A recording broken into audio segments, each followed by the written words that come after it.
Despite Arsenal not being on the best of form, they undoubtedly have great players and have been performing to a high standard all season. And their club record signing, the player they spent £100 million on, Declan Rice, has arguably been one of the players of the season. And he's played loads of different roles over the last few months. So how has his role developed over time, and how is he still so effective for this Arsenal team? Well, let's find out. I've obviously done videos on Declan Rice before, but he keeps changing his tactical ability and how well he can play in different positions. He has changed so much since I did the video about him at the start of the season, and I still think he's playing to a high standard despite some games obviously him being off, but the whole team is, and it's not just down to him. I do believe Arsenal, with him in the team, have a chance to do something special, and they probably should be expecting to win games when he is just so good and helps them so much. So Declan Rice has been signed as a 6 for Arsenal, but he's also progressed to play as an 8 for the team, being a bit more progressive and running with the ball more forward. Now, we knew he could do this at West Ham last season. He was very good at running with the ball and progressing with it. He was mostly a 6, mostly defended when they needed him to. He has shown that he's very good at building up from the back, and he's very good at finding long passes to the wingers of Martinelli and Saka, mostly Saka because we go down that side more. He's also showed that he has elite awareness and elite communication skills, working with Saliba and Gabriel, creating a core back three, which has been insane this season. As much as Arsenal have conceded some poor goals recently, in their expected conceded this season, they are actually the least in the league at 17 goals conceded, which is the best defence in the league, that means. And Rice has proven that he can actually work by himself to a very effective standard. Now, I think someone like Thomas Partey is a brilliant player, but I don't think he's anywhere near Declan Rice's level, because Partey is very good, but he's limited in certain aspects, meaning if you put Partey next to Xhaka, it was a lot more effective than Partey by himself. However, because Rice likes to position himself in a place where he can often get the tackle in rather than necessarily an interception, he's often in a really good position to win the ball back and run up the pitch, and he's very good with the ball and dribbling abilities to make sure he goes past players with his physical aspects as well. And we've seen all sort of combinations with him at the start of the season. He was used as a double pivot with Partey, who was playing right back, and also moved into a back three at the time. And then we saw Zinchenko come into the team like you expect, and he inverted with Zinchenko being that double pivot in there.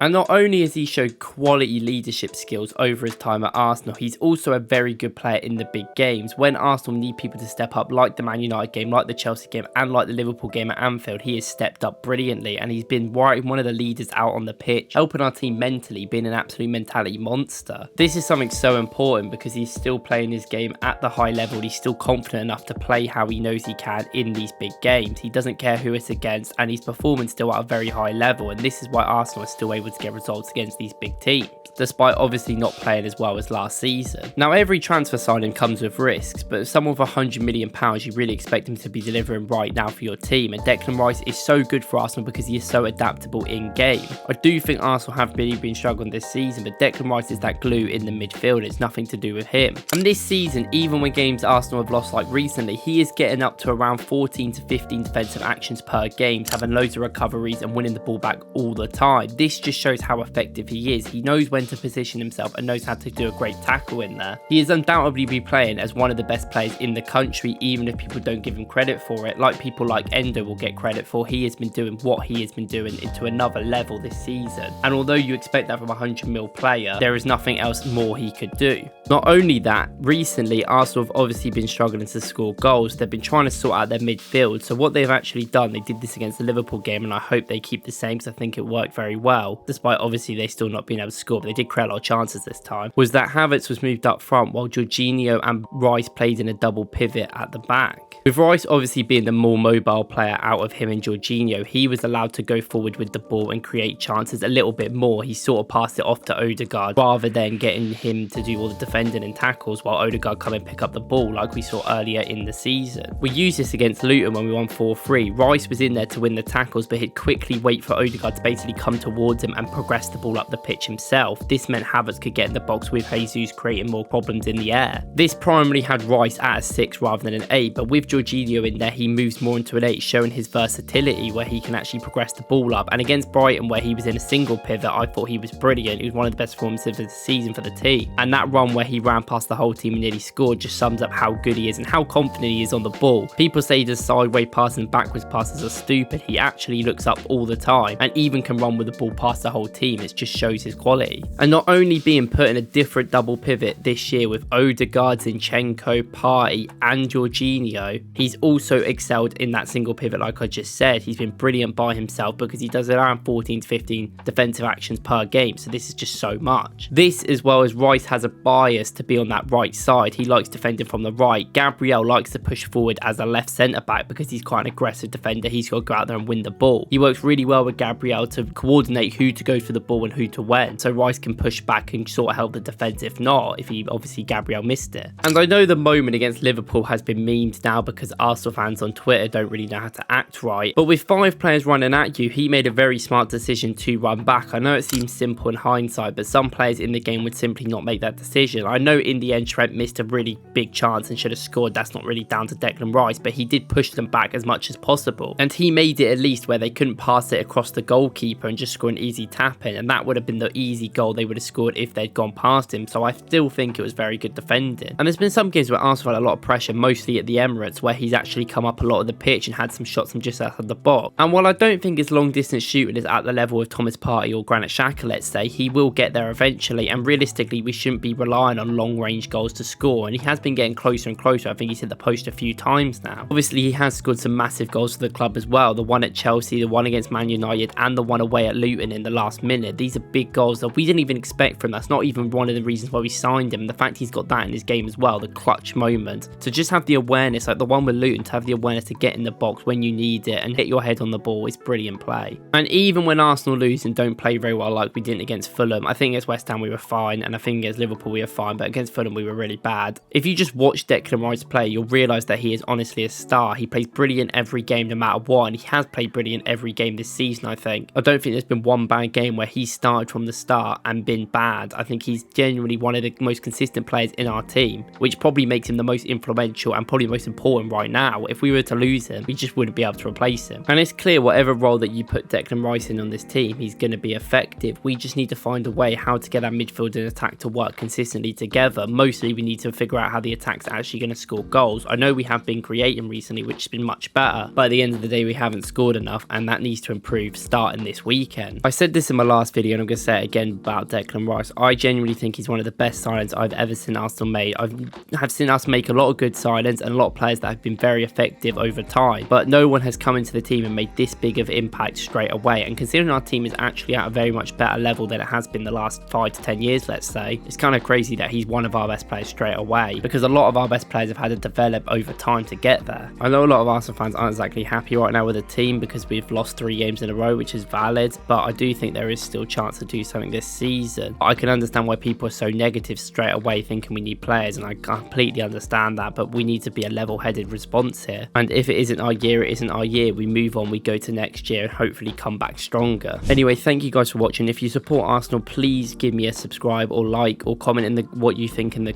comments. I do mostly Arsenal videos. I also do videos around other players and tactics, but mostly about Arsenal. If you want to see my video about Yuri and Timber coming back to Arsenal and being a key player for the team, please go and watch that. And if you like that video, please like and subscribe and watch any of my other content. Thank you.